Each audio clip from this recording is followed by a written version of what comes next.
Ja, dis nie lekker nie. Ja, dis moeilik. Ja, ons het vra. Maar daar's 'n rede vir dit. Daar's 'n plan met dit. Want die Here wil iets uit jou uitbring.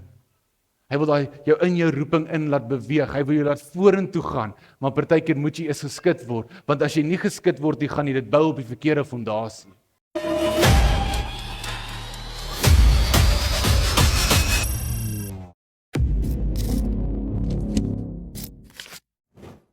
Wat ons dit kan toepas op ons eie lewe is dit, dat in die middel van alles wat hier aangaan, draai die Here in Lukas 22 vers 31. Hy draai en hy sê, Simon, Simon. Hy roep vir Simon aan. Hy roep hom aan. En dit is belangrik dat ons dit besef, want net soos wat die Here daar met Simon praat, praat hy vandag nog ook met ons. En hy is nog steeds besig om na my en jou toe te roep, en hy is nog steeds besig om ons aan te roep. En let op, hy sê 2 keer, Simon, Simon. Het julle al ooit, kan julle onthou, die van julle wat nou ouers is, sal beter weet, die van julle, almal van ons was al kinders, julle sal dit ook weet, onthou jy toe jou pa of jou ma jou naam 2 keer geroep het? Onthou julle dit? Onthou jy die angs? Dit was net ek, trauma triggers, nee? Waar jy besig is en jy hoor, ek hoor net my pa se stem. Nee? Tristan? En dan sê ek nie, en as ek sê, wat het ek nou gedoen? Het ek nie die kar gewas nie. Ek het nie 'n kar nie, ek's 10. Ek weet nie. Nee, soos klasse, want daai 2 keer, nee, as hy naam 2 keer geroep is, dan weet jy, hy soek jou aandag. Hy probeer jou aandag trek. Hy wil hê jy moet gou op hom fokus. En ek weet nie vir wie dit is vanoggend nie, maar ek wil vir jou sê dat die Here roep jou oor en oor, want hy soek jou aandag. Hy wil hê jy moet jou fokus terugdraai na hom toe, want baie keer kyk ons te veel rond wat by die tafel om ons aangaan. Ons kyk te veel rond wat in hierdie wêreld om ons aangaan, en baie keer roep die Here jou. En hy roep Tristan. En hy roep jou by jou naam, want hy soek jou aandag. Hy soek jou aandag, want hoor wat sê hy vir Simon op hierdie oomblik. Hoor wat sê hy vir hom? Hy sê vir hom, kyk, die Satan het vurig begeer om julle soos koring te sif. Hy het vurig begeer om julle soos koring te sif. Die Here is bewus van iets wat Petrus nie van bewus is nie. Die Here sien 'n geestelike oorlog wat plaasvind rondom hulle, wat hulle nie op die oomblik raak sien nie. Wat hulle nie eens van bewus is nie, wat hulle nie weet wat aangaan nie. En ek wil vandag net hierdie vir jou sê, kan ons nie net die Here eer, dat hy in beheer is van goed wat ons nie eens weet aangaan nie. Dink 'n bietjie daaraan.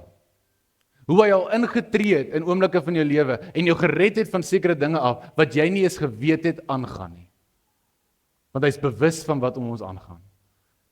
Hy is bewus van die geestelike oorlog. Hy is bewus van wat gebeur. Hy is bewus van waartoe ons gaan. En hy roep hier vir Simon, want hy wil sy aandag kry, wil vir hom sê, pas op, die vyand wil julle sif soos koring. Hy wil julle sif soos koring. Die Bybel sê 1 Petrus 5 vers 8, wees nugter en waaksaam, want julle teestander die duiwel loop rond soos 'n brullende leeu en hy soek wie hy kan verslind.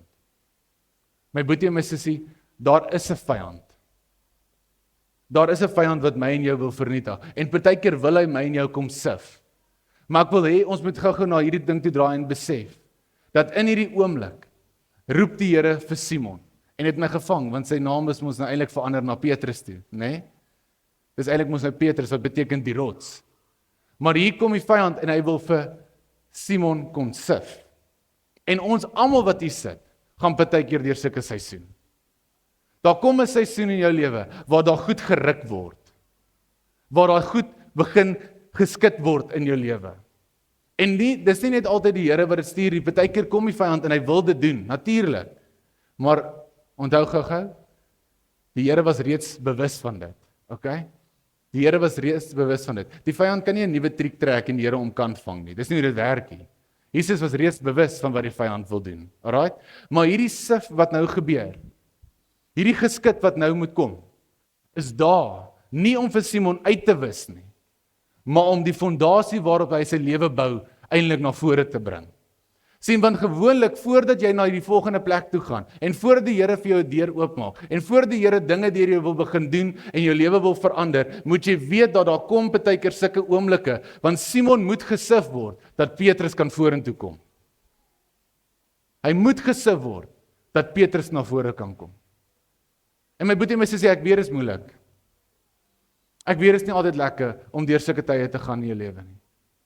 Ek weet dit is nie altyd lekker om te wonder hoekom sulke dinge moet gebeur nie. Want die waarheid is, wanneer daai sif begin, wanneer daai skit begin, dan val daar goed af wat jy gehoop het nooit moet afval nie.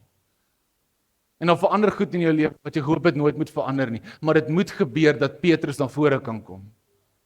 Dit moet gebeur dat ons kan in die roeping inbeweeg. Want die waarheid is, almal van ons het 'n Petrus in ons. Die Petrus is die weergawe wat in ons roeping inbeweeg.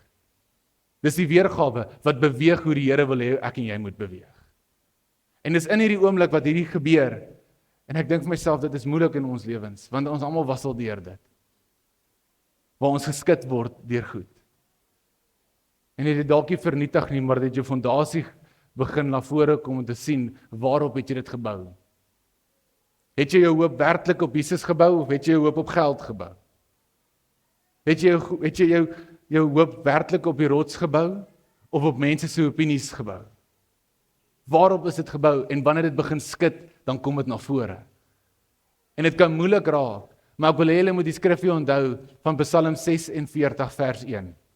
En ek lees dit weer vir jou in Engels. Hy sê dis: God is our refuge and strength, an ever-present help in trouble. Hoe mooi is dit? A ever-present help in trouble. Wanneer ek en jy deur hierdie goed gaan, moet ons weet, ons is nie alleen nie.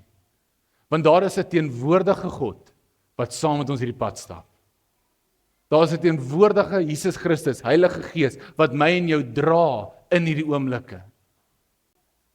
Ja, dis nie lekker nie. Ja, dis moeilik. Ja, ons het vra. Maar daar's 'n rede vir dit. Daar's 'n plan met dit. Want die Here wil iets uit jou uitbring. Hy wil jou in jou roeping in laat beweeg. Hy wil jou laat vorentoe gaan, maar partykeer moet jy eers geskit word, want as jy nie geskit word nie, gaan jy dit bou op die verkeerde fondasie. En vorentoe gaan jy seer kry.